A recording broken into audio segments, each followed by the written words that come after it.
નમસ્કાર, હું Rinku Prajapati public Indian ન્યૂઝમાં આપનું સ્વાગત કરું છું। શરૂઆત કરીએ આજના સમાચારની। ભલેજ ઓવરબ્રિજ પાસે અંડરપાસની કામગીરીમાં ભેખડ ખસી પડતા 2 શ્રમિકો દટાયા। આણંદ ભલેજ રોડ પર રેલવે ફાટક પાસે બનતા અંડરપાસની કામગીરીમાં એક ઘટના સર્જાઈ હતી। આ કામગીરી કરતા અચાનક ભેખડ ઘસી પડી હતી।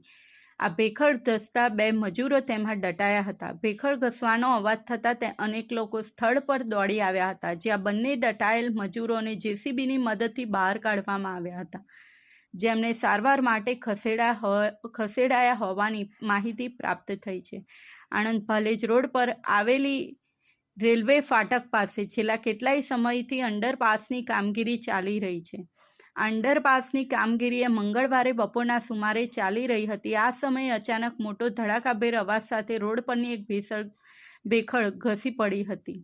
આ અવાજ સાંભળી આસપાસ કામ કરતા મજૂરો અને અન્ય કર્મચારીઓ સ્થળ પર દોડી આવ્યા હતા, જ્યાં ભેખડ નીચે દટાયેલા 2 વ્યક્તિઓને આકરી ચીસો સાંભળી સ્થળ પર જેસીબી મશીન દ્વારા બંને મજૂરોને ભેખડ નીચેથી માટીમાંથી બહાર કાઢવામાં આવ્યા હતા।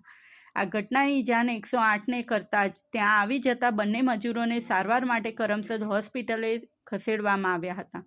આ સંદર્ભે 108નો ટેકનિકલ સંપર્ક કરતા તેઓએ આ બંને મજૂરોને શ્રીકૃષ્ણ મેડિકલ હોસ્પિટલ કરમસદ ખાતે ખસેડાયા હોવાની માહિતી પ્રાપ્ત થઈ હતી। આ ઘટના સંદર્ભે શ્રીકૃષ્ણ મેડિકલ હોસ્પિટલ કરમસદના ઇમરજન્સી વોર્ડ ખાતે ફરજ નિભાવતા તબીબનો